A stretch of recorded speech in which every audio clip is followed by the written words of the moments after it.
चलिए, तो नमस्कार और सभी लोग जुड़ जाइए। जहाँ से हमने बहुत सारी चीज़ें कल कंप्लीट कर ली थी और अजातशत्रु वगैरह, नंदवंश वगैरह हमारा कंप्लीट हो गया था।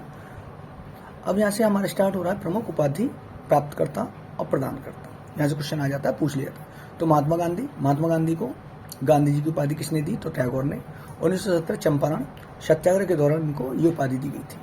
ठीक है। बापू किसने बोला गांधी को? तो नेहरू ने बोला है। राष्ट्रपिता की बात करें तो सुभाष चंद्र बोस ने सिंगापुर से रेडियो द्वारा संबोधित किया था और क्या बोला था? तो राष्ट्रपिता बोला था। किसको? गांधी जी को। अर्धनग्न फकीर अगर पूछता है, अर्धनग्न फकीर किसने बोला है? तो वेस्टन चर्चिल ने बोला है। किसने बोला है? वेस्टन चर्चिल ने बोला है। और अगर बात करता है आपको देशरत्न या अजातशत्रु, तो ये किसको कहते हैं? तो राजेंद्र प्रसाद को कहते हैं। ये गांधी ने दी थी इनको उपाधि। गुरुदेव की उपाधि पूछता है तो टैगोर ने दी थी, टैगोर के पास थी और गांधी ने दी थी। ठीक है। गुरुदेव किसको बोला जाता है? टैगोर को। और गुरुजी आए तो कौन हो जाएगा? गोलवेलकर। ठीक है, गोलवेलकर, उनको गुरुजी कहते हैं। चलिए, नाइटहुड की उपाधि टैगोर के पास थी, अंग्रेजी सरकार ने दी थी, जिसको वापस कब कर दिया था उन्होंने? तो 13 अप्रैल 1919 को जलियांवाला बाग हत्याकांड में वापस कर दिया था। ठीक है। ये क्वेश्चन आपका दिल्ली पुलिस में पूछा गया है और लगातार क्वेश्चन आता रहता है। चलिए, केसरी हिंद की बात करें तो गांधी के पास थी और अंग्रेजों द्वारा दी गई थी और इन्होंने भी कब वापस कर दी थी? तो 13 अप्रैल 1919 जब जलियांवाला बाग हत्याकांड हुआ था। नेताजी की उपाधि सुभाष चंद्र बोस। नेताजी की उपाधि किसके पास थी? तो सुभाष चंद्र बोस के पास, और ये एडोल्फ हिटलर ने दी थी। ठीक है। चलिए, एडोल्फ हिटलर की मैंने आपको पुस्तकें लिखवाई हैं, मीन कैम्प, और मीन कैम्प का ही दूसरा नाम क्या है? मेरा संघर्ष। ठीक। चलिए, देश नायक ये सुभाष चंद्र बोस को बोलते हैं और ये टैगोर। देश नायक पूछे तो सुभाष चंद्र बोस और इनको टैगोर ने दी थी। यहीं पर अगर लोक नायक पूछता तो फिर कौन हो जाते? जयप्रकाश नारायण। ठीक। सरदार की उपाधि वल्लभ भाई पटेल, बारडोली की महिलाओं द्वारा दी थी। शहीद आजम भगत सिंह को कहते हैं। ठीक है। और गुजरात में ये 12 जून 1928 को बारडोली का आंदोलन हुआ था, तब मिली थी। चलो, कायदे आजम की बात करें तो मोहम्मद अली जिन्ना, गांधी ने इनको दी थी, कायदे आजम बोला जाता था। राजा की उपाधि राजा राममोहन राय, अकबर द्वितीय ने दी थी। स्वामी की बात करें तो विवेकानंद को मिली थी और महाराजा खेतड़ी के महाराजा थे अजीत सिंह, उन्होंने दी थी। खेतड़ी राजस्थान तांबे के लिए फेमस है। ये क्वेश्चन बहुत आता रहता है कि खेतड़ी कहाँ पे है? जो तांबे के लिए भंडार है यहाँ पे, तो तांबे के लिए क्या प्रसिद्ध है? खेतड़ी। ठीक है।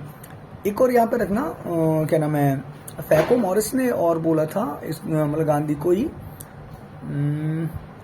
थोड़ा सा बताता हूँ, विद्रोही फकीर बोला था। विद्रोही फकीर किसने बोला? तो फैको मॉरिस। ठीक है। अर्धनग्न फकीर वेस्टन चर्चिल और विद्रोही फकीर पूछे तो फैको मॉरिस। चलिए, आगे की बात करते हैं। युगदूत ये राजा राममोहन राय, युगदूत राजा राममोहन राय को सुभाष चंद्र बोस ने बोला। अब यहाँ से स्टार्ट होता है हमारा मौर्य वंश। तो मौर्य साम्राज्य की बात करें तो संस्थापक कौन? चंद्रगुप्त मौर्य। 322 से 298 बीसी। चंद्रगुप्त मौर्य 322 से 298 बीसी। उल्लेख, तो इसका उल्लेख, मौर्य वंश का उल्लेख किसमें है? तो विष्णु पुराण में। मैंने बताया था पुराण जब आपको पढ़ाए थे कि विष्णु पुराण में क्या है? तो मौर्य वंश से संबंधित है। राजधानी पूछे तो पाटलिपुत्र। ठीक है। राजधानी पूछता है तो इसकी क्या हो जाएगी? पाटलिपुत्र। संस्थापक चंद्रगुप्त मौर्य। पत्नी कौन थी? तो यशोमती। इनकी पत्नी का क्या नाम था? यशोमती। अन्य नाम पूछे इनके तो प्रथम अखिल भारतीय साम्राज्य का संस्थापक। चंद्रगुप्त मौर्य को क्या बोलते थे? तो प्रथम अखिल भारतीय साम्राज्य का संस्थापक किसे बोला जाता है? तो चंद्रगुप्त मौर्य को बोला जाता है। इनके जो प्राइम मिनिस्टर थे, यानी कि इनके जो पीएम थे, वो कौन थे? चाणक्य थे। ठीक है। इनके जो पीएम थे वो कौन थे? चाणक्य थे। भारत का मैकियावली बोलते हैं चाणक्य को। ठीक है। चंद्रगुप्त के जन्म की बात करें तो 345 बीसी में हुआ था। चंद्रगुप्त मौर्य को वृषल बोला गया है मुद्रा राक्षस में। ठीक है। मुद्रा राक्षस नाटक है विशाख दत्त का, जिसमें इनको क्या बोला गया? वृषल बोला गया। सैंड्रोकोट्स और एंड्रोकोट्स भी किसको बोला गया? चंद्रगुप्त मौर्य को बोला गया। और विलियम जोन्स ने इनको बोला है। ठीक है। सैंड्रोकोट्स विलियम जोन्स ने, और इसका उल्लेख किसमें है? इंडिका में। बात क्लियर। चलिए, मृत्यु की बात करें तो 298 ईस्वी पूर्व श्रवण गोलवेला में, जो कर्नाटक में पड़ता है, यहाँ पे इनकी मृत्यु हुई थी। अब क्वेश्चन यहाँ पे ये आता है कि चंद्रगुप्त मौर्य की मृत्यु हुई किस विधि द्वारा थी? तो संलेखना विधि। संलेखना विधि क्या होती है? जिसमें कुछ खाते पीते नहीं है और बिना खाए पिए अपने प्राणों को त्याग दिया जाता है। बात क्लियर। चलिए, अब देखो, युद्ध हुआ था सेल्यूकस और चंद्रगुप्त के बीच में। एक युद्ध हुआ था। ठीक है। सेल्यूकस और चंद्रगुप्त के बीच में। उस युद्ध का वर्णन किसने किया? तो एम्पियानस ने किया है। किसने किया है? तो एम्पियानस ने किया है। इस युद्ध में जो सेल्यूकस था, जो सिकंदर का सेल्यूकस निकेटर जो अलेक्जेंडर जो सिकंदर था तुम्हारा, उसका राजदूत था, वो सेनापति था। इसने अपनी पुत्री कार्नेलिया, जिसका नाम क्या है हेलेना, तो कार्नेलिया का विवाह किया किससे? चंद्रगुप्त मौर्य से। दहेज में 4 प्रांत दिए, एक काबुल, हेरात, मकरान और कांधार। तो दहेज में क्या दिए थे बताओ, कितना बड़ा दहेज मिला इनको? काबुल, हेरात, मकरान और कांधार। चंद्रगुप्त ने 500 हाथी दिए सेल्यूकस को। चंद्रगुप्त ने कितने हाथी दिए थे? 500। तो ध्यान रखना इस फैक्ट को कि चंद्रगुप्त मौर्य ने कितने हाथी दिए थे सेल्यूकस को, तो कितने दिए थे? 500 हाथी दिए थे। ठीक है, और उन्होंने क्या दिया था? उन्होंने 4 प्रांत दिए थे। कौन कौन से? काबुल, हेरात, मकरान और कांधार। ठीक है, चलिए आगे की बात कर लेते हैं। तो नेक्स्ट क्वेश्चन पे आ जाइए। इसके बाद कौन? बिंदुसार। ठीक है, कौन आया? बिंदुसार आया। बिंदुसार से बात करें तो आजीवक संप्रदाय को मानता था ये। बिंदुसार कौन से संप्रदाय को मानता था? तो आजीवक संप्रदाय को। अब आजीवक संप्रदाय से क्वेश्चन आता है बेटा, जो बहुत इंपॉर्टेंट है कि इसके वो कौन है? आजीवक संप्रदाय के संस्थापक कौन है? तो कौन है? मोखलीपुत्र गोशाल। कौन है? मोखलीपुत्र गोशाल इसके संस्थापक हैं। बिंदुसार की बात करें तो वायुपुराण में इसको भद्रसार या वारसार कहा गया है। बिंदुसार को वायुपुराण में क्या बोला गया है? भद्रसार या वारसार। ध्यान रखना, इंपॉर्टेंट फैक्ट रहेगा। बिंदुसार के अगर बात करें तो इसका शासनकाल कब तक रहा? 298 से 273 बीसी। माता का नाम दुर्धरा था। उपाधि कौन सी मिली है? एमेट्रोकेट्स या अमित्रघात, शत्रु विनाशक इसको बोला गया है बिंदुसार को। तो एमेट्रोकेट्स इंग्लिश में और अमित्रघात हिंदी में। तो ध्यान रखना इन सारी चीज़ों को। चलिए नेक्स्ट, जैन ग्रंथ में इसको सहसेन बोला गया है। बिंदुसार को जैन ग्रंथ में क्या बोला है? सहसेन बोला गया है। 16 राज्यों का विजेता किसने बताया? तो तारानाथ तिब्बती लेखक। पीछे आया था ना जब अरबी तिब्बती लेखक बताया था मैंने, तो वहाँ पे तो तारानाथ ने, और तारानाथ के कंगे और तंगे, और तो ये तारानाथ तिब्बती लेखक था जो 16 राज्यों का विजेता किसको बताया? बिंदुसार को बताया। ठीक है, बिंदुसार से फैक्ट और क्या है? तो इसकी मित्रता आंतियोकस फर्स्ट सीरिया नरेश से थी। ठीक है, इसकी मित्रता किससे थी? आंतियोकस फर्स्ट, जो कहाँ का नरेश था? सीरिया नरेश था। ठीक है, इसका एक राजदूत था, तो इसने एक राजदूत भेजा था, और क्या क्या भेजा था? सूखे मेवे, मदरा व एक दार्शनिक भेजा। तो ये क्वेश्चन भी बेटा पूछा जाता है कि आंतियोकस ने बिंदुसार के लिए क्या क्या भेजे? तो सूखे मेवे भेजे थे, मदरा भेजी थी, और एक दार्शनिक भेजा था। दार्शनिक का क्या नाम था? तो दार्शनिक भेजा बाद में, जिसका नाम था डायमेकस। ठीक है, चलिए अब बात अशोक की करते हैं। अशोक से क्वेश्चन आता ही आता है। तो अशोक 273 बीसी में और 232 बीसी तक, 273 से 232 बीसी तक बैठा, गद्दी पे था। अशोक की बात करें तो इसने श्रीनगर शहर की स्थापना की। श्रीनगर की स्थापना की उल्लेख किसमें मिलता है? तो राजतरंगिणी। राजतरंगिणी किसका है? तो कल्हण का है। ठीक है, राजतरंगिणी कल्हण। चलिए नेक्स्ट क्वेश्चन, अशोक की बात करते हैं तो ये अवंती का राज्यपाल था। अशोक कहाँ का राज्यपाल था? तो अवंती। नेक्स्ट बात करें, अगर बात करते हैं पिता की, तो पिता कौन? बिंदुसार। अभी पिता को हम पढ़ के आए पीछे। पिता बिंदुसार। माता का नाम सुभद्रांगी। ठीक है, पत्नी पूछे तो इसकी पत्नी थी देवी, जिससे 2 पुत्र, एक महेंद्र और एक संघमित्रा। महेंद्र और संघमित्रा को इसने बौद्ध धर्म के प्रचार के लिए कहाँ पे भेजा था? श्रीलंका को भेजा था। तो ये भी क्वेश्चन आया था कि अशोक ने अपने बच्चों को, जिनके नाम क्या थे? तो महेंद्र और संघमित्रा, कहाँ पे भेजा था? बौद्ध धर्म के प्रचार के लिए श्रीलंका भेजा था। ठीक है, बात क्लियर है यहाँ तक की। चलिए, इसकी एक और प्रिय पत्नी थी, इसका नाम था कारुआ की, और इसका एक पुत्र और है तीवर, जिसका उल्लेख रानी के अवलेख में होता है। कौन से अवलेख में? रानी के अवलेख में पत्नी कारुआ की और पुत्र तीवर का उल्लेख दिया गया। राज्यारोहण की बात करें तो 269 बीसी में राज्यारोहण, और इसके 4 साल बाद, इसके 4 साल मतलब गद्दी पे बैठा। कितने पे? 273 में, सॉरी राज्यारोहण हमारा, इसका शासनकाल 273 से इतना हुआ, 4 साल बाद ही गद्दी पे बैठ गया था 269 बीसी से। तो 4 साल बाद, अब 8 वर्ष बाद इसने 261 में 8 वर्ष आए। उल्टे उल्टे चलते हैं बेटा, बीसी हमेशा उल्टी चलती हैं। ऐसा मत सोचना कि ये 8 वर्ष बाद तो ऊपर जाना चाहिए था, हमेशा बैक चलती हैं। तो 61 और 8 69, तो बैक जाती हैं हमेशा, बीसी हमेशा बैक होती हैं। ऐसे देखो, यहाँ पे 69 में बैठा, तो 73 में बैठा, 73 के 4 साल बाद इसका राज्यारोहण हुआ। जब गद्दी बैठा उसके 4 साल बाद इसका राज्यारोहण हुआ था। तो ये भी फैक्ट अच्छा है। अब इसने 8 वर्ष बाद क्या कर दिया? 261 में कलिंग पर आक्रमण कर दिया। कलिंग कहाँ पर पड़ता है? तो उड़ीसा में पड़ता है। कलिंग की राजधानी क्या थी? तो तोशली थी। ठीक है, चलिए आगे की बात करते हैं। इसका एक बौद्ध भिक्षु क्या नाम था इस टाइम पे? एक बौद्ध भिक्षु था, इसका नाम था उपगुप्त। बात क्लियर है? अच्छा, कलिंग की बात करें किसके साथ? तो ये था खारवेल नरेश, खारवेल और नंदराज और प्लस अशोक। किसके साथ लड़ा गया था युद्ध? तो खारवेल, नंदराज और एक साइड में कौन था? अशोक। तो पहला शासक जिसने शस्त्र त्याग दिए वह धर्म का प्रचार किया, कौन था? अशोक था। शिलालेखों का जनक पूछे तो अशोक। पत्थरों पर खुदवाने का वाला शासक कौन था? तो अशोक। नाम और उपाधि पूछे तो इसको अशोक वर्धन या देवनाम प्रिय पुराणों में बोला गया। अशोक वर्धन या देवनाम प्रिय पुराणों में बोला गया है। अशोक को अशोक मौस्की एवं गुर्जरा अभिलेख में बोला गया है, मौस्की एवं गुर्जरा। और अशोक मौर्य जूनागढ़ अभिलेख जो रुद्रदामन का है, संस्कृत भाषा का, गुजरात वाला। ठीक है, मैंने याद करा रखे हैं आप सबको। चलिए, तो देवनाम प्रिय या प्रियदर्शी पुराणों में, अशोक वर्धन देवनाम प्रिय प्रियदर्शी पुराणों में, अशोक मौस्की एवं गुर्जरा।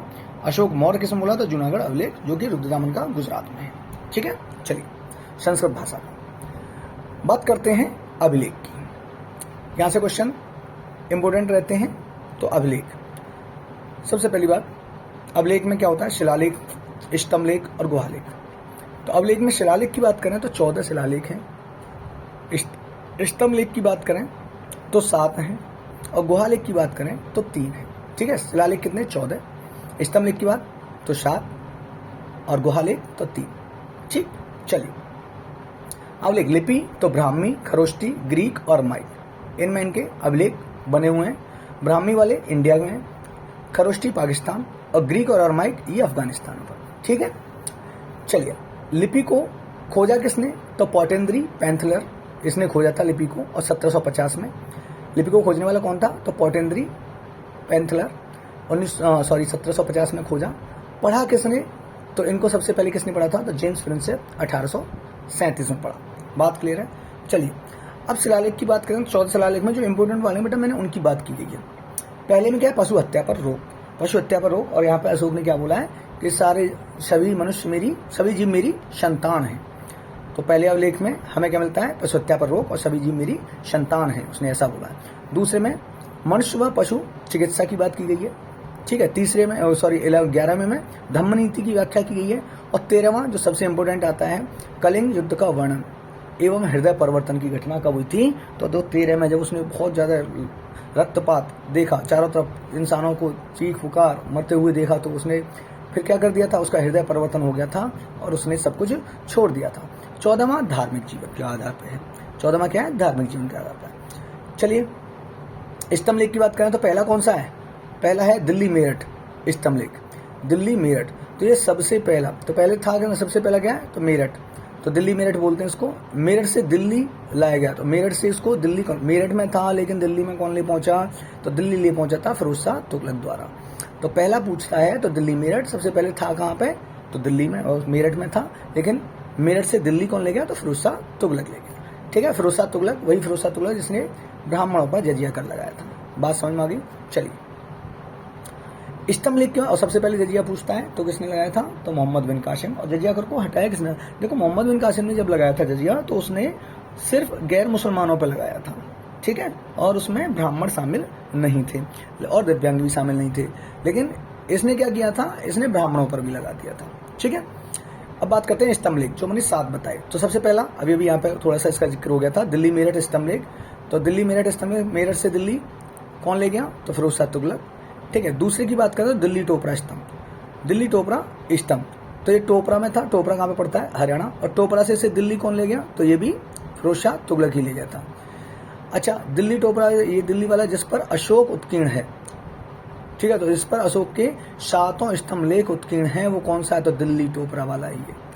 ठीक है, तो दिल्ली टोपरा वाला क्या है? जिस पर अशोक के 7 स्तंभलेख उत्कीर्ण है वो दिल्ली टोपरा लेके। चलिए आगे की बात करते हैं। प्रथम स्तंभलेख, तीसरा, तो प्रथम स्तंभलेख, प्रथम नहीं, प्रयाग स्तंभलेख, इसी को रानी का स्तंभलेख कहते हैं, जो मैंने बताया था। इसमें कारुवाकी और तीवर का जिक्र है। तो प्रयाग स्तंभलेख पहले कौशाम्बी में था। पहले कहाँ पे था? कौशाम्बी में। तो अब यहाँ से कौशाम्बी से प्रयाग कौन? तो अकबर के शासनकाल में कौशाम्बी से कहाँ पे आ गया था? प्रयाग ले आया गया। और अशोक की रानी कारुवाकी तथा पुत्र तीवर का उल्लेख इसी वाले स्तंभ में है। ठीक है, कौशाम्बी वाले में, यानी कि प्रयाग प्रशस्ति में। इसको हम रानी का अभिलेख भी कहते हैं। ठीक है, और अकबर के शासन में जहांगीर इलाहाबाद लाया था इसे। तो अकबर के शासन में कौन लेके आया था इसे? जहांगीर ले आया था। ठीक है, अकबर के बाद तो जहांगीर ही बैठा। चलिए, रामपुरवा स्तंभ लेख ये बिहार में पड़ता है और इसमें वृषभ बोला गया है। किसको? वृषभ, बिहार में। और इसको क्या बोला गया? वृषभ। किसको बोला गया? तो अशोक को। लौरिया अरेराज ये चंपारण बिहार में पड़ता है। लौरिया नंदनगढ़ ये भी चंपारण बिहार में पड़ता है और उसमें अशोक को सिंह बोला गया। सबसे छोटा स्तंभ लेख पूछे तो रुमेनदेही का है। ये राज्याभिषेक के 20 वर्ष बाद बनवाया गया था और रुमेनदेही पड़ता कहाँ है? तो लुम्बिनी में पड़ता है। बात क्लियर है? चलिए, रुमेनदेही की बात करें तो धार्मिक कर बलि को समाप्त तथा भाग को घटाकर 1/8 कर दिया था। देखो क्वेश्चन आता है बलि क्या है? तो बलि क्या था? एक पहले धार्मिक कर था। सीता पूछेगा, बलि पूछेगा, इस टाइप से क्वेश्चन पूछता है। तथा भाग को घटाकर कितना कर दिया गया था? 1/8 कर दिया। कौन से में? तो रुमेनदेही में। चलिए नेक्स्ट, अब इसने क्या क्या निर्माण करवाए थे? तो निर्माण की बात है तो सांची का स्तूप एमपी में, इसको हम बौद्ध स्तूप कहते हैं। इसका अन्य नाम पूछे तो चैत्या या चैत्यग्रह, ये इंपोर्टेंट रहेगा बेटा, चैत्या या चैत्यग्रह, ये इंपोर्टेंट क्वेश्चन रहेगा। तो सांची का स्तूप एमपी में बनवाया, इसको बौद्ध स्तूप, और इसी का दूसरा नाम क्या है? तो चैत्या या चैत्यग्रह। गुर्जरा ये दतिया में पड़ता है एमपी में। भाबरू ये जयपुर राजस्थान में है और ये सीआरपीएफ में आ चुका है क्वेश्चन। भाबरू पूछे तो भाबरू कहाँ पे हमारा? तो जयपुर राजस्थान में। ठीक है, गुफा की बात करें तो कार्ले चैत्यग्रह, कार्ले चैत्यग्रह ये गुफा है, ये कहाँ पर बनवाई इसने? तो पुणे महाराष्ट्र में। ठीक है, दूसरा अब बात करते हैं अशोक के प्रमुख शिलालेख। तो प्रमुख शिलालेख कौन से इसके? तो प्रमुख शिलालेख देखिए, प्रमुख शिलालेख इनके हैं कालसी जो कहाँ पे है? देहरादून में। कालसी कहाँ पे? देहरादून। गिरनार पूछे तो गुजरात। जौगढ़ और धौली पूछे तो उड़ीसा। जौगढ़ धौली उड़ीसा, कालसी देहरादून, गिरनार गुजरात। एरगुड्डी कर्नूल आंध्र प्रदेश में पड़ता है, एरगुड्डी। ठीक है, शोपारा ये आपका महाराष्ट्र में है। ठीक है, सहवाजगढ़ी तो सहवाजगढ़ी आपका अफगानिस्तान में पड़ता है। और एक लास्ट है मानसेहरा जो पाकिस्तान अफगानिस्तान में पड़ता है। तो कौन कौन से हो गए? कालसी हो गया, गिरनार हो गया, जौगढ़ धौली हो गया, एरेगुड्डी सोपारा सहवाजगढ़ी और मानसेहरा। बात क्लियर है? तो इसके अशोक के ये प्रमुख शिलालेख थे। ठीक है, तो ये प्रमुख शिलालेख सातों के सातों मैंने आपको बता दिए। ठीक, चलिए नेक्स्ट क्वेश्चन पे चलते हैं।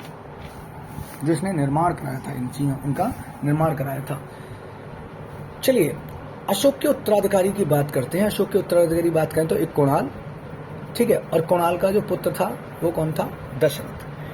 अब जो कुणाल का पुत्र दशरथ था, गया बिहार में आजीविक संप्रदाय के लोगों के लिए बराबर की झोंपड़ी, तो ये क्वेश्चन बेटा इंपॉर्टेंट रहेगा कि बराबर की झोंपड़ी का निर्माण मौर्य वंश का अंतिम किसने करवाया? तो ये दशरथ ने कराया था। बराबर की झोंपड़ी का निर्माण किसने कराया था? तो दशरथ ने कराया था। मौर्य वंश का अंतिम शासक पूछे तो आपको पता है भद्रथ है। इसकी हत्या किसने करी थी? सेनापति पुष्यमित्र शंभु द्वारा हो गई थी। उसके बाद ही तो शंभु वंश आया था। बात क्लियर? चलिए मौर्य प्रशासन की बात करें, मौर्य प्रशासन की बात करते हैं तो इसकी जानकारी किसमें मिलती है? इंडिका और अर्थशास्त्र एवं अशोक के शिलालेखों से मौर्य शासन प्रशासन की जानकारी मिलती है। इंडिका किसका था? मेगास्थनीज का। अर्थशास्त्र किसका? तो आपके कौटिल्य का, यानी चाणक्य का, भारत का मैकियावली जिसे कहते हैं। अब इसमें मौर्य प्रशासन में प्रमुख राजा की बात करें तो प्रमुख राजा, सहायता के लिए एक मंत्रिपरिषद होती थी। प्रमुख कौन होता था? राजा होता था। सहायता के लिए एक मंत्रिपरिषद होती थी। मंत्रिपरिषद में अधिकारियों को तीर्थ कहा गया था। ठीक है, अधिकारियों को क्या बोला गया था? मंत्रिपरिषद में तीर्थ बोलते थे। इंपॉर्टेंट फैक्ट रहेगा। और उनकी संख्या कितनी होती थी? तो 18। तो तीर्थों की संख्या कितनी? 18। फिर एक हमारा कोषाध्यक्ष होता था, इसी को हम क्या बोलते थे? सन्निधाता। कोषाध्यक्ष को ही क्या बोलते थे? तो सन्निधाता कहा गया। ठीक है, अशोक के समय प्रांत की संख्या कितनी थी? तो 5 थी। और एक मैंने सिकंदर के टाइम क्वेश्चन बताया था, राज्यों की संख्या कितनी? तो 28 थी, छोटे बड़े राज्यों की संख्या। इसे क्या बोलते थे? चक कहा जाता था। तो प्रांत को चक कहते थे। कोषाध्यक्ष सन्निधाता हो गया। और इधर आपका अधिकारियों का जो समूह होता था, मंत्रिपरिषद, उसको क्या बोला जाता था? तो तीर्थ बोला जाता था। चलिए सेना, तो सेना को 2 टाइप में विभाजित किया। एक प्लिनी के अनुसार 5 प्रकार की सेना थी। प्लिनी के अनुसार 5 प्रकार की सेना। अच्छा, प्रशासता जो होता था उसे कारागार अध्यक्ष बोलते थे। इस क्वेश्चन को भी ध्यान रखना, कारागार अध्यक्ष को प्रशासता बोलते थे। तो प्लिनी के अनुसार 5 प्रकार की सेना कौन कौन से? पैदल होते थे, घुड़सवार होते थे, हाथी होते थे, धनुर्धर होते थे और नौसेना होती थी। इधर अगर कौटिल्य के अनुसार देखें तो 4 प्रकार की थी। पैदल थे, हाथी थे, घोड़ा था और रथ था। इसको चतुरंगिणी सेना बोला गया। इसको क्या बोलते थे? चतुरंगिणी। ठीक है, तो 2 टाइप से सेना का वर्णन हुआ। एक प्लिनी के अनुसार 5 प्रकार की और कौटिल्य के अनुसार 4 प्रकार की। कौटिल्य का सप्तांग सिद्धांत कौन सा है? तो कौटिल्य ने 7 चीजों को बताया था और उसी को सप्तांग सिद्धांत बोला गया। कौन कौन सा? तो कौटिल्य का सप्तांग सिद्धांत पूछे तो राजा होता था, अमात्य है, जनपद है, दुर्ग है, कोष दंड मित्र। राजा, अमात्य, जनपद, दुर्ग, कोष दंड मित्र, ये कौटिल्य का सप्तांग सिद्धांत है। यहाँ पे अमात्य की बात करें तो योग्य अधिकारियों का समूह अमात्य कहलाता था। योग्य अधिकारियों का समूह क्या होता था? अमात्य। राज्य को 7 तत्वों से निर्मित माना और ये 7 तत्व यही हैं। चांदी के सिक्के, इनको पण या पाद कहते थे। तांबे के सिक्कों को माशक बोला गया। मुद्रा प्रणाली या अधिकारी को उसको लक्षणाध्यक्ष बोलते थे। इंपोर्टेंट रहेगा लक्षणाध्यक्ष, ठीक है। तो मुद्रा प्रणाली अधिकारी को लक्षणाध्यक्ष बोलते थे। सबसे ज्यादा कर पूछता है तो भू राजस्व से आता था। सबसे ज्यादा कर किससे आता था? तो भू राजस्व से आता था। व्यापारिक मार्ग पूछे तो सबसे महत्वपूर्ण मार्ग उत्तरापथ, ठीक है। तो ये उत्तरापथ का निर्माण किसने कराया था? चंद्रगुप्त मौर्य ने, ठीक। अब इसी उत्तरापथ को, और ये उत्तरापथ था कहां से? तो पाटलिपुत्र और पाटलिपुत्र से ताम्रलिप्ति तक, पाटलिपुत्र से ताम्रलिप्ति तक था। अब बेटा जी होता क्या है कि इसी उत्तरापथ को क्या करा दिया? इसी को मध्यकाल में पक्की सड़क करवा दिया गया। उत्तरापथ को, ये उत्तरापथ था जो तुम्हारा बनवाया किसने था? ये चंद्रगुप्त मौर्य ने बनवाया था। इसी को पक्का किसने कराया था? शेरशाह सूरी ने। और इसी को आज की डेट में क्या बोलते हैं? जीटी रोड कहते हैं। तो ध्यान रखना, जीटी रोड किसने बनवाया? अगर ऐसे ये क्वेश्चन आ जाए तो शेरशाह सूरी ने बनवाया, ठीक है। और शेरशाह सूरी ने बनवाया। इसका नामकरण पूछे तो लॉर्ड ऑकलैंड ने किया था जीटी रोड का। जीटी रोड को जीटी रोड किसने बोलना स्टार्ट किया? तो लॉर्ड ऑकलैंड। बात क्लियर है? चलिए नेक्स्ट क्वेश्चन पे आ जाते हैं। अब क्वेश्चन आता है कि जो मौर्य काल था उसमें गुप्तचर संस्था क्या थी, ठीक। तो यहाँ पे ये तो पता ही, तो मैं समाज कैसा था? पितृसत्तात्मक था। ये मैंने पहले पीछे भी बता दिया। देखो यहाँ पे जो गुप्तचर व्यवस्था होती थी वहाँ पे एक संस्था होती थी, एक संचार होती थी। संस्था जो एक जगह पर रहकर कार्य करते थे और संचार जो घूम घूम कर काम करते थे। 2 तरीके की गुप्तचर व्यवस्था थी हमारी, ठीक है। बात करते हैं सुदर्शन झील, गिरनार पर्वत, ये कहाँ पे? तुम्हारे गुजरात में है। सुदर्शन झील का जिक्र इंपोर्टेंट क्वेश्चन रहेगा। सुदर्शन झील का जिक्र, विष्णु की मूर्ति स्कंदगुप्त सुदर्शन झील पर, ठीक है। चलिए निर्माण पूछे तो चंद्रगुप्त मौर्य ने। गवर्नर पूछे कौन था? पुष्यमित्र वैश्य। मतलब चंद्रगुप्त मौर्य के टाइम पे निर्माण हुआ था, लेकिन उस टाइम पे गवर्नर करवाया किसने था? तो पुष्यमित्र वैश्य ने करवाया था। ये उसका गवर्नर था उस टाइम। पुनर्निर्माण इसका अशोक ने करवाया। अशोक ने किसको आदेश दिया? अपने गवर्नर तुषार को। तो तुषार ने करवाया था फिर इसका। फिर उसके बाद रुद्रदामन ने भी इसमें काम करवाया। तब गवर्नर कौन था? तो शिवशाख था, शिवशाख, ठीक है। फिर स्कंदगुप्त ने भी यहाँ पे काम करवाया सुदर्शन झील में। तब गवर्नर कौन था? तो पाणिदत्त था। तो बेटा इसीलिए इंपोर्टेंट है क्योंकि यहाँ पे कई लोगों ने इस पे सुदर्शन झील पे काम करवाया था। अच्छा बात करें शक, ये कौन था? ये शक वंश का था रुद्रदामन, और ये तुम्हारा गुप्त वंश का हो गया स्कंदगुप्त। ये दोनों किसके हो गए? तो ये मौर्य वंश के हो गए, ठीक। अब यहाँ से क्वेश्चन आता है इसका उल्लेख किसमें मिलता है? सुदर्शन झील का। तो जूनागढ़ अभिलेख रुद्रदामन पहले में, संस्कृत भाषा का पहला अभिलेख, इसी में सुदर्शन झील का जिक्र है। सुदर्शन झील पर विष्णु की मूर्ति किसने बनवाई? तो स्कंदगुप्त ने बनवाई। किसने बनवाई? स्कंदगुप्त ने। इसका गवर्नर पूछे तो पाणिदत्त था। नेक्स्ट क्वेश्चन आता है मौर्योत्तर काल। मौर्योत्तर काल की बात करें तो इसमें देशी उत्तराधिकारी और एक विदेशी उत्तराधिकारी, ये हमको पढ़ने हैं। देशी उत्तराधिकारी में 4 लोग, शुंग, कर्ण, सातवाहन और वाकाटक, ठीक है। शुंग, कर्ण, सातवाहन और वाकाटक। विदेशी उत्तराधिकारी बात करें तो हिंदू, यूनानी, शक, पल्लव और कुषाण। तो सबसे पहले बात करते हैं हम पुष्यमित्र शंगु यानी कि शंगु की। तो पुष्यमित्र शंगु में संस्थापक पूछे तो पुत्रमित्र शंगु, ठीक है। इसकी जानकारी अगर पूछता कहाँ से मिलती है तो अयोध्या अभिलेख, जो किसका है? शासक धनदेव का है, ठीक है। अयोध्या अभिलेख से इसकी जानकारी मिलती है। पुष्यमित्र शंगु की जानकारी अगर पूछे तो अयोध्या अभिलेख से मिलती है, शासक पूछे तो धनदेव, ठीक है भाई। आगे की बात, यहाँ से बात करें जो पुष्यमित्र जो संस्थापक था इसने क्या क्या काम किए? तो 2 अश्वमेध यज्ञ करवाए, जो किसके द्वारा करवाए? पतंजलि द्वारा। ये इसके गुरु थे पतंजलि, पुष्यमित्र शंगु के, ठीक है। और एक पुस्तक कौन सी है पतंजलि की? तो महाभाष्य है। दूसरी बात और क्या कराया? तो एक इसने भरोत स्तूप, जो सतना एमपी में, इंपोर्टेंट क्वेश्चन रहेगा। भरोत स्तूप ये भी किसने बनवाया था? तो पुष्यमित्र शंगु ने बनवाया था। और कहाँ पे है ये? तो सतना एमपी में पड़ता है।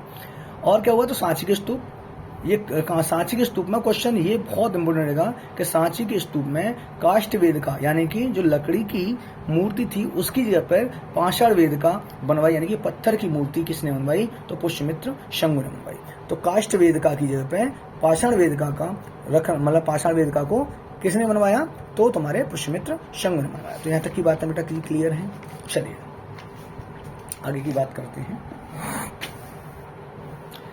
तो नेक्स्ट पुष्यमित्र शंगु हो चुका है। इसके बाद यही पुष्यमित्र शंगु, शंगु वंश का एक राजा था जिसका नाम था अग्निमित्र, और मालव देश की राजधानी मालविका। इन दोनों की प्रेम कहानी को क्या बोला गया है? मालविका मित्रम, जो किसकी है? कालिदास की है। ठीक है। वशमित्र, इसके बाद वशमित्र आया, वो भी ठीक है राजा था कौन सा? शंगु वंश का।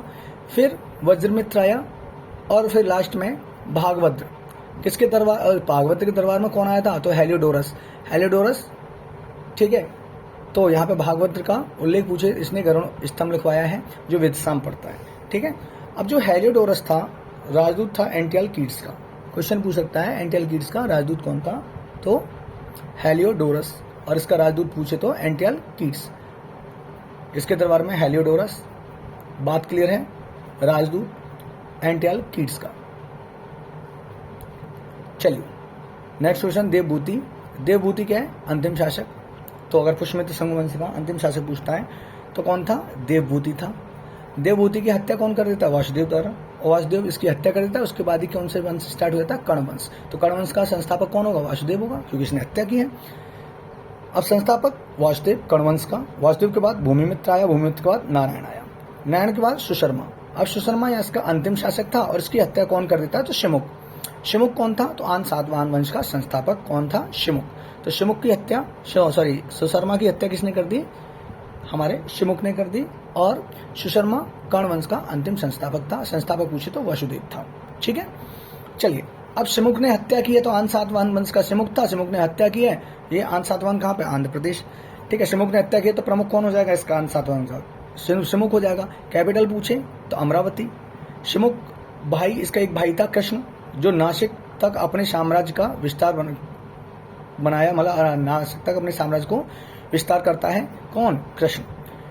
क्वेश्चन आते हैं यहाँ से, शीशे के सिक्के आन सातवाहन ने चलाए। समाज पूछे तो मात्र सत्तात्मक था।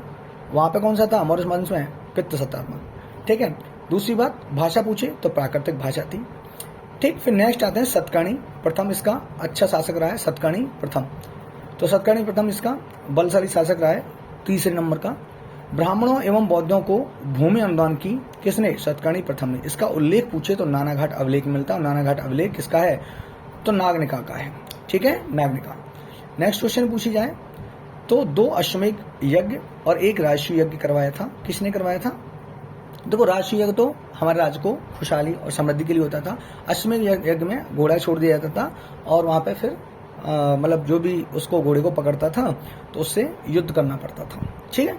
चलिए, गाथा सप्तशती, ये हॉल की बुक है गाथा सप्तशती, और किसमें? प्राकृतिक भाषा में लिखी हुई है। यहाँ तक की बातें क्लियर हैं। चलिए, देखो आपका एक भी क्वेश्चन यहाँ से जाएगा नहीं, और इसीलिए मैंने कंप्लीट अपने नोट्सों को आपको एलैबोरेट कर रहा हूँ, क्योंकि इससे बाहर मुश्किल ही क्वेश्चन जाना चाहिए। ठीक है। चलिए, अब आया आभीर वंश। आभीर वंश का प्रमुख पूछे तो ईश्वर सेन, प्रमुख केंद्र पूछे तो नासिक। फिर वाघटक वंश की बात कर लेते हैं, छोटे छोटे वंश हैं। संस्थापक पूछे तो विंध्य शक्ति, और कैपिटल पूछे तो नंदीवर्मन, इसको नागपुर कहते हैं। प्रवरसेन प्रथम, तो प्रवरसेन प्रथम यहाँ पे इसकी का वाघटक वंश का वो है तुम्हारा प्रवरसेन प्रथम। इसने 4 अश्वमेध यज्ञ कराए। टाइटल पूछे तो इसको महाराज का टाइटल मिला हुआ था। अंतिम शासक पूछे तो इसका प्रवरसेन द्वितीय था। ठीक है। इधर की बात करें आभीर वंश की, तो आभीर वंश के बाद इच्छाक वंश आया, और इच्छाक वंश का प्रमुख पूछे तो श्रीशांत मूल। फिर उसके बाद हिंद यूनानी। यहाँ से क्वेश्चन बनेंगे आपके हिंद यूनानी। तो हिंद यूनानी क्वेश्चन पूछे तो इन्होंने ज्योतिष का विकास किया था। हिंद यूनानी के किसका विकास किया? तो ज्योतिष का विकास किया। सिक्कों पर लेख लिखने का कार्य हिंद यूनानी ने स्टार्ट किया। बात क्लियर है। सर्वप्रथम सोने के सिक्के किसने चलवाए? तो हिंद यूनानी ने चलवाए। क्वेश्चन आएगा हेलोनोस्टिक आर्ट का इस्तेमाल किसने, इसका विकास किसने किया? तो ये भी तुम्हारा हिंद यूनानी ने किया था, हेलोनोस्टिक आर्ट। नाटक में पर्दा का प्रयोग पूछे तो सबसे पहला कौन सा नाटक था जिसमें पर्दा प्रयोग हुआ था? तो यवनिका। बात क्लियर है, कौन सा? यवनिका। इसके 2 शासक, एक तो डिमेट्रियस वंश, इसके 2 वंश, एक डिमेट्रियस वंश और एक यूक्रेटाइडस वंश।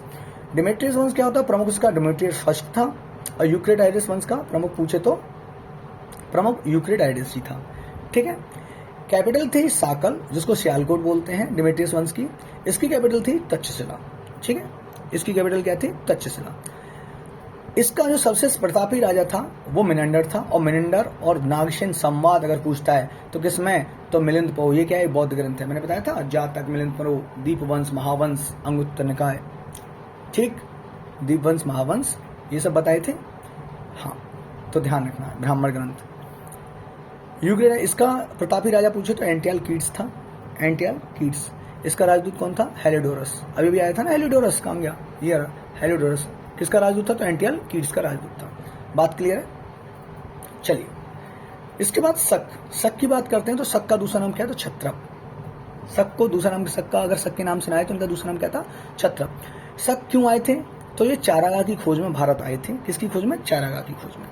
शक से एक और क्वेश्चन बनता है, भारत में किस दर्रे से आए, तो बोलन दर्रे से होकर आए थे, ठीक है। और आर्यों की पूछता है तो खैबर दर्रे से होकर आए थे पाकिस्तान। इनकी 5 शाखाएं थी, एक अफगानिस्तान में थी, 4 भारत में थी। भारत में कौन कौन सी थी, तो एक तो उत्तरी क्षत्रप कहा गया और एक पश्चिमी क्षत्रप कहा गया। उत्तरी क्षत्रप में तक्षशिला और मथुरा आते थे और पश्चिमी क्षत्रप में नासिक और मालवा आते थे। तक्षशिला का प्रथम राजा पूछे तो माउस था और मथुरा में अगर इनका प्रथम राजा पूछे तो राजुल था, ठीक। इधर की अगर बात करें तो नासिक में 2 राजा, एक भूमक और एक नहपान। नहपान इसका सबसे प्रसिद्ध राजा था, नासिक वाले का। और मालवा की बात करें तो यहाँ पर फर्स्ट राजा चष्टन था और सबसे प्रतापी अगर राजा पूछता है तो रुद्रदामन। बेटा रुद्रदामन तुम्हारा शक था और इनको पश्चिमी क्षत्रप में मालवा का सबसे प्रतापी राजा पूछे तो रुद्रदामन, जिसने जूनागढ़ अभिलेख गुजरात में लिखा है, ठीक है। चलिए आगे की बात कर लेते हैं, यहाँ से क्या क्या क्वेश्चन इंपोर्टेंट है। अब पल्लव या इसको पार्थियन वंश कहते हैं, संस्थापक पूछे तो मिथिलेट्स फर्स्ट, ठीक है। फिर कुषाण बहुत इंपोर्टेंट रहता है। कुषाण वंश का संस्थापक पूछे तो कुजुल कन्फ्यूशियस। कुषाण वंश का फाउंडर पूछे तो कौन, कुजुल कन्फ्यूशियस। कैपिटल पूछता है तो इसकी 2 कैपिटल थी, एक थी पुरुषपुर जिसको पेशावर कहते हैं और एक थी मथुरा। बात क्लियर है। चलिए, कुषाण वंश से यहाँ पे क्वेश्चन क्या आएगा, तो इसमें बाल विवाह की शुरुआत हुई थी कुषाण वंश में। और शुद्ध सोने के सिक्के किसने चलवाए, तो कुषाण वंश वालों ने चलवाए। दूसरी बात यहाँ से क्या निकल के आती है, पश्चिमी चीन की यूची जनजाति, कुषाण वंश की बात करें तो यहाँ पे कौन, पश्चिमी चीन की यूची जनजाति यहाँ पे थी, ठीक है। यूची जनजाति, और ये यूची जनजाति का ही था कुजुल कन्फ्यूशियस। तांबे के सिक्के किसने चलवाए, तो कुजुल कन्फ्यूशियस ने चलवाए। तांबे के सिक्के अगर पूछते तांबे के सिक्के किसने चलवाए, तो कुजुल कन्फ्यूशियस ने चलवाए। वास्तविक संस्थापक पूछे, वास्तविक तो विम कन्फ्यूशियस, विम कन्फ्यूशियस। देखो अगर पूछता है संस्थापक तो कुजुल कन्फ्यूशियस, लेकिन वास्तविक संस्थापक पूछे तो विम कन्फ्यूशियस। उपाधि इसको महेश्वर की उपाधि प्राप्त थी। सर्वप्रथम सोने के सिक्के किसने चलाए थे, तो विम कन्फ्यूशियस ने चलवाए थे। फिर इसका एक राजा आता है, एक प्रतापी शासक हुआ इसमें भी, जिसका नाम था कनिष्क, सबसे प्रतापी, और यहीं से क्वेश्चन बनता है। तो कनिष्क से बात करें, इसको टाइटल क्या थे, तो द्वितीय अशोक कहा गया, देवपुत्र और कैंसर कहा गया। अशोक को, सॉरी कनिष्क को क्या बोला गया, तो द्वितीय अशोक बोला गया, देवपुत्र बोला गया और कैंसर बोला गया। प्रियदर्शी किसको बोलते थे, तो अशोक को बोलते थे, या देवनाम प्रिय, ठीक है, वो अशोक को बोला गया था। तो ध्यान रखना कनिष्क के टाइटलों को। दूसरी बात, चौथी बौद्ध संगति कुंडलवन में कनिष्क के टाइम पे हुई थी। राज्यारोहण की बात करें तो 78 ईस्वी में, और इसी को क्या बोला गया है, शक संवत। इसी को क्या बोला गया, शक संवत बोला गया। इसका राजवैद्य कौन था, तो चरक था, ठीक है। इसके राजवैद्य कौन था, तो चरक था। नागार्जुन भारत का आइंस्टीन और नागार्जुन, तो इसके दरबार में ये लोग थे। सबसे प्रतापी मैंने बताया था कनिष्क की था। मृत्यु पूछे तो 102 ईस्वी में इसकी मृत्यु हो गई। इसके दरबार में कौन कौन आया, तो अश्वघोष आए, जिन्होंने क्या लिखा है, सौदरानंद, सारिपुत्र प्रकरण और बुद्ध चरित्र, ठीक है। तो ये सब किसने लिखी है, तुम्हारे अश्वघोष ने लिखी है। नेक्स्ट क्वेश्चन इसमें क्या आता है, इसी काल में गांधार कला शैली में बुद्ध की सबसे ज्यादा प्रतिमा बनी। और सबसे प्रथम प्रतिमा पूछता है बुद्ध की किस में बनी थी, तो वो मथुरा शैली में बनी थी, ठीक है। अच्छा, बुद्ध चरित्र को बौद्धों का रामायण कहते हैं। बेटा ध्यान रखना, इंपोर्टेंट क्वेश्चन बन सकता है कि बुद्ध चरित्र को बौद्धों का क्या बोलते हैं, रामायण, ठीक। मथुरा शैली में पहली मूर्ति पूछे तो मथुरा शैली में अगर ये पूछता है कि सबसे पहली मूर्ति जिसकी पूजा की जाती थी तो वो बुद्ध ही की थी। बात क्लियर है यहाँ तक की। चलिए ठीक है, आगे की बात करते हैं। चलिए अब देखो मोस्ट इंपोर्टेंट क्वेश्चन, यहाँ से 2 नंबर का क्वेश्चन आपको 2 से 4 नंबर का क्वेश्चन मिलना चाहिए। क्या है ये आपकी जनगणना। तो भारत में जनगणना की शुरुआत अगर पूछा तो 1872 में लॉर्ड मेयो के कार्यकाल में हुई थी। भारत में नियमित जनगणना की शुरुआत पूछता है तो 1881 में लॉर्ड रिपन के समय में। इसको स्वायत्त शासन विभाग का जनक कहते हैं, लॉर्ड रिपन को। आधुनिक विश्व में जनगणना कराने वाला देश अगर पूछता है तो स्वीडन 1749 में, और 10 की जनगणना की शुरुआत कराने वाला पहला देश पूछता है तो अमेरिका, यहाँ 1790 में हुई थी। ठीक है, भारत में जनगणना संबंधित कार्य और आंकड़े प्रस्तुत कौन करता है? जो जनगणना संगठन करता है। स्वतंत्र भारत की पहली जनगणना 1951 में हुई थी। जनगणना आयुक्त उस टाइम कौन थे? तो राजगोपालाचारी थे, सॉरी आर्य गोपालस्वामी। ठीक है, जनगणना संगठन केंद्रीय गृह मंत्रालय के अधीन कार्यरत है, जिसके उच्चतम अधिकारी भारत का महापंजीकरण एवं जनगणना अधिकारी आयुक्त होता है। अभी आया था ना कौन कराता है? तो जनगणना संगठन कराता है। ठीक है, 2011 की जनगणना भारत की 15वीं व स्वतंत्र भारत की 7वीं। ठीक है, ये ध्यान रखना, 2011 की जनगणना कौन सी है? 15वीं और स्वतंत्र भारत की 7वीं। अभी आपकी उसमें होने वाली थी 2020 वाले में, 2020-21 में थी, लेकिन कोरोना आ गया था तो नहीं हो पाई थी। ठीक है, 2011 का शुभंकर पूछे तो प्रगणक शिक्षिका था, इंपोर्टेंट क्वेश्चन रहेगा। प्रगणक शिक्षिका 2011 का शुभंकर। आदर्श वाक्य पूछता है तो हमारी जनगणना हमारा भविष्य, आवर सेंसस आवर फ्यूचर। 2011 की जनगणना के समय जनगणना आयुक्त कौन थे? तो डॉक्टर सी चंद्रमौली इसके आयुक्त थे। 2011 की जनगणना अनुमानित लागत पूछता है तो 22 करोड़ लागत आई थी। राष्ट्रीय जनसंख्या नीति 2000 के अनुसार जनसंख्या में स्थिरता प्राप्त करने का लक्ष्य पूछे तो 2045 से बढ़ाकर कितना कर दिया? 2070 कर दिया। 2001 से 2011 के बीच भारतीय जनसंख्या की 10 की वृद्धि की बात करें 17.7%। 1911 से 1921 के दौरान भारत में जनसंख्या की 10 की वृद्धि ऋणात्मक यानी कि -0.31% हो गई और यह भारत की जनगणना के इतिहास में पहली बार हुआ, जिस कारण 1921 को महान विभाजक वर्ष कहा गया। और बेटा ये क्वेश्चन आपके कल या परसों वाले प्रैक्टिस सेट में भी आया था और ये बहुत इंपॉर्टेंट क्वेश्चन है, इस डेट को याद रखें। 1921 इसको क्या बोला गया है? तो महान विभाजक वर्ष बोला गया। ठीक है, 2011 की जनगणना पर आधारित जितने भी क्वेश्चन है, तो पहले तो जनसंख्या पर आधारित क्वेश्चन मैंने अलग किए हैं। तो जनसंख्या पर आधारित 2011 की जनगणना के आधार पर जनसंख्या कितनी है? तो 1 करोड़ मतलब 121 करोड़ के समथिंग है।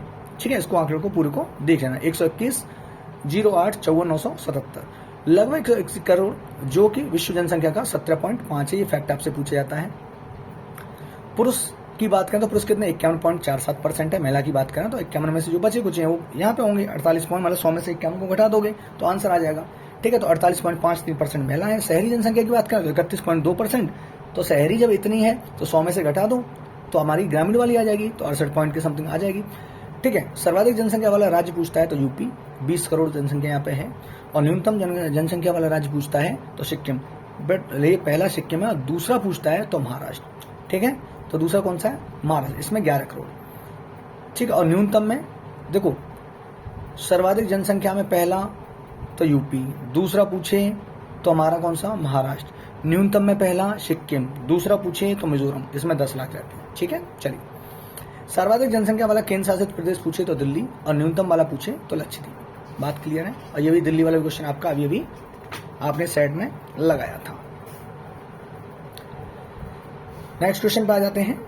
चलिए, तो 10 की जनसंख्या वृद्धि की बात करें तो सबसे पहले 10 की जनसंख्या वृद्धि 2011 की जनगणना सर्वाधिक 10 की जनसंख्या वृद्धि की बात करें तो मेघालय 27 पॉइंट, मेघालय में कितनी हुई है? तो 27.95% हुई है। न्यूनतम 10 की वृद्धि की बात करें तो नागालैंड में 0.6%। दूसरे नंबर पूछता है सर्वाधिक जनसंख्या वृद्धि दूसरे नंबर पर किसकी? तो अरुणाचल प्रदेश 26%। और न्यूनतम में दूसरा पूछता है तो केरल में 4.9%। ठीक है, सर्वाधिक वृद्धि वाला केंद्र शासित प्रदेश पूछता है तो सर्वाधिक वृद्धि जनसंख्या वृद्धि सर्वाधिक केंद्र शासित प्रदेश की बात हो रही है। यहाँ पे कैसे थे? हाँ, ये केंद्र शासित नहीं थे। ठीक है, तो इसमें दादरा नगर हवेली 55.9% और न्यूनतम पूछता है तो लक्षद्वीप 6.3%। अब जनसंख्या घनत्व के आधार पर क्वेश्चन, यहाँ से क्वेश्चन आ जाता है जनसंख्या घनत्व के आधार पर। तो जनसंख्या घनत्व का तात्पर्य प्रति वर्ग किलोमीटर में निर्वासित औसत जनसंख्या से है। जनसंख्या घनत्व की बात करें तो 382 प्रति व्यक्ति पर प्रति वर्ग किलोमीटर, ये हमारा जनसंख्या घनत्व है। ठीक है, चलिए 382 भारत का। सर्वाधिक जनसंख्या घनत्व की बात करें तो बिहार 1106, ये आंकड़े भी याद रखना 1106। न्यूनतम की बात करें तो अरुणाचल प्रदेश 17 है। ठीक है, दूसरे नंबर में अगर पूछता है तो सर्वाधिक दूसरा नंबर किसका? तो पश्चिम बंगाल का 1028। और दूसरे नंबर का अगर पूछता है तो दूसरे नंबर का न्यूनतम पूछे तो मिजोरम 52। ठीक, केंद्र शासित प्रदेश की बात करें सर्वाधिक में दिल्ली है 11320 और न्यूनतम की बात करें केंद्र शासित प्रदेश तो अंडमान निकोबार 46। लिंगानुपात वेरी वेरी इंपॉर्टेंट, लिंगानुपात। ठीक है, लिंगानुपात और शिशु लिंगानुपात वेरी वेरी इंपॉर्टेंट रहेगा। चलिए, तो प्रति 100 पुरुषों की तुलना में स्त्रियों की संख्या को लिंगानुपात कहते हैं। लिंगानुपात स्त्रियों की संख्या बट्टे पुरुषों की संख्या गुणा 1000। भारत का लिंगानुपात पूछे तो 943, सर्वाधिक केरल का है 1084। तो पहला क्वेश्चन तो यही है, भारत का लिंगानुपात कितना है, तो 943 है। ठीक है, 943। ठीक है, और आपका अभी अभी क्वेश्चन आया था जनसंख्या घनत्व कितना, तो 382 प्रति व्यक्ति प्रति वर्ग किलोमीटर। चलिए, सर्वाधिक किसका है लिंगानुपात, तो केरल का है 184। न्यूनतम पूछे तो हरियाणा का है। दूसरे नंबर पे सर्वाधिक पूछता है तो तमिलनाडु का है 996, और न्यूनतम पूछता है दूसरे नंबर पे तो जम्मू कश्मीर का है। सर्वाधिक लिंगानुपात वाला केंद्र शासित प्रदेश पूछे तो पांडिचेरी है 137, और न्यूनतम पूछता है तो दमन व दीप है। बात क्लियर है। अब शिशु लिंगानुपात की बात कर लेते हैं। तो शिशु लिंगानुपात 0 से 6 वर्ष शिशु लिंगानुपात, यानी शिशु को बोला, शिशु होता कौन सा, 0 से 6 वर्ष वाले को शिशु बोलते हैं। तो जन्म से लेकर 6 वर्ष की आयु तक प्रति 1000 बालकों की संख्या की तुलना में इसी आयु वर्ग में बालिकाओं की संख्या के अनुपात को शिशु लिंगानुपात कहते हैं। शिशु लिंगानुपात बात करें तो बालिकाओं की संख्या 0 से 6 वर्ष बट्टे बालकों की संख्या 0 से 6 वर्ष गुणा कितना कर देते हैं, 1000 का कर देते हैं, यानी 1000 का मल्टीप्लाई करते हैं। भारत का शिशु लिंगानुपात पूछे तो 919 है, इंपोर्टेंट आंकड़ा रहेगा, ध्यान रखना। 382, 943, 919, इन सारी चीज़ों को, फैक्ट्स को याद रखना। वो जनसंख्या घनत्व था और एक लिंगानुपात था, ठीक है, और ये क्या है, ये शिशु लिंगानुपात है 919। सर्वाधिक शिशु राज्य पूछता है तो अरुणाचल प्रदेश 972, न्यूनतम शिशु पूछता है तो हरियाणा में। केंद्र शासित प्रदेश पूछता है सर्वाधिक तो अंडमान निकोबार में सबसे ज्यादा है 968 है, और न्यूनतम पूछे तो दिल्ली में। ठीक है, साक्षरता दर की बात करें तो साक्षरता जो क्वेश्चन आता है आपका, 7 वर्ष और उससे अधिक का जो व्यक्ति किसी भाषा को समझ सकता है और उसे लिख या पढ़ सकता है, उसे साक्षर कहते हैं। ध्यान रखना, कितने वर्ष वाला, 7 वर्ष से और उससे अधिक वाली साक्षरता। तो साक्षरों की संख्या बटे 7 प्लस आयु वाली संख्या गुणा 100। बात करें तो 2011 में साक्षरता दर कितनी थी, तो 74.04% थी। सर्वाधिक साक्षर वाला पूछता है तो केरल 54%, दूसरा पूछता है तो मिजोरम था। न्यूनतम पूछता है, न्यूनतम साक्षर तो बिहार था, और दूसरा पूछे तो अरुणाचल प्रदेश था। ठीक है, केंद्र शासित प्रदेश में सबसे ज्यादा पूछता है तो लक्षद्वीप, और सबसे कम पूछता है तो दादरा नगर हवेली था। ग्रामीण व शहरी आधार पर अगर जनसंख्या उसको देखे जाए तो सर्वाधिक जनसंख्या ग्रामीण कहाँ पर वास करती है, हिमाचल प्रदेश में। ठीक है, कितनी करती है, 90%। न्यूनतम कहाँ पे करती है, गोवा में करती है। तो भैया गोवा में कौन सबसे ज्यादा है, गोवा में ज्यादा कौन हो जाएंगे, शहरी। तो अगर सर्वाधिक जनसंख्या शहरी वाली पूछे तो आंसर क्या हो जाएगा, गोवा, क्योंकि गोवा में सबसे कम गांव वाले हैं, तो ज्यादा कौन होंगे, शहरी वाले होंगे। और यहाँ पे न्यूनतम की बात करें तो न्यूनतम यहाँ पे ये ग्रामीण कहाँ पे थे, हिमाचल में थे, तो सबसे कम शहरी वाले कौन से होंगे, हिमाचल में होंगे। यहाँ 90 थे तो 10% इसके बचे, यहाँ 37% थे तो 37 का 62% वहाँ पे निवास करना है। ठीक है, 100 में से घटा दिया। सर्वाधिक शहरी जनसंख्या यूटी में बात करें यानी केंद्र शासित प्रदेश में तो दिल्ली में है, और न्यूनतम की बात करें तो अंडमान निकोबार में है। तो यहाँ तक की बातें मेरे ख्याल से समझ में आ चुकी होंगी। जनसंख्या सेंसेक्स से ये क्वेश्चन वो चल रहे हैं हमारे। चलिए नेक्स्ट आते हैं तो अनुसूचित जाति एससी। तो भारत में अनुसूचित जाति की कुल संख्या पूछता है तो कितनी है, 20.14 करोड़। सर्वाधिक एससी वाला पूछता है तो यूपी, सर्वाधिक एससी कहाँ पे है, तो यूपी में है। प्रस्तुता के आधार पर पूछता है तो पंजाब, प्रस्तुता के आधार पर पूछे तो पंजाब। नागालैंड, अरुणाचल प्रदेश, लक्षद्वीप, अंडमान निकोबार और द्वीप समूह में कोई भी अनुसूचित जाति यानी एससी निवास नहीं करती। ये क्वेश्चन को ध्यान रखना, इनमें कोई भी एससी निवास नहीं करते। अनुसूचित जाति एसटी यानी कि कुल संख्या पूछता है तो 10.43 करोड़, 1043 करोड़ ये एसटी की है, वो एससी थी। सबसे ज्यादा पूछता है तो एमपी में है। प्रस्तुता के आधार पर सर्वाधिक पूछे तो लक्षद्वीप में है। पंजाब, हरियाणा, दिल्ली, चंडीगढ़, पुडुचेरी में कोई भी अनुसूचित जाति निवास नहीं करती है। 2021 की 16वीं जनगणना के आयुक्त श्री विवेक जोशी आदर्शवाद, मैंने बताया ना 21 उसमें 20-21 में होने वाली थी, तो ये ध्यान रखना कि इसके आयुक्त कौन थे, मतलब कौन है जो होगी, तो विवेक जोशी। आदर्शवाद की पूछे तो जन भागीदारी से जन कल्याण, जन भागीदारी से जन कल्याण। और 2021 की जनगणना भारत में पहली बार डिजिटल जनगणना होगी। ठीक है, तो ये कौन सी जनगणना है हमारी, तो डिजिटल जनगणना। बात क्लियर है। तो ये हमारी डिजिटल मतलब जनगणना खत्म हो चुकी है। आगे की बात कर लेते हैं हम। चलिए अब आते हैं हम यूरोपीय कंपनियों का आगमन। ठीक है, यूरोपीय कंपनियों का आगमन। तो इस वीडियो को मैं यहीं पे पॉज कर रहा हूं। अब यूरोपीय कंपनियों का आगमन मैं नेक्स्ट वीडियो में आपको पढ़ाऊंगा। ठीक है, थैंक यू।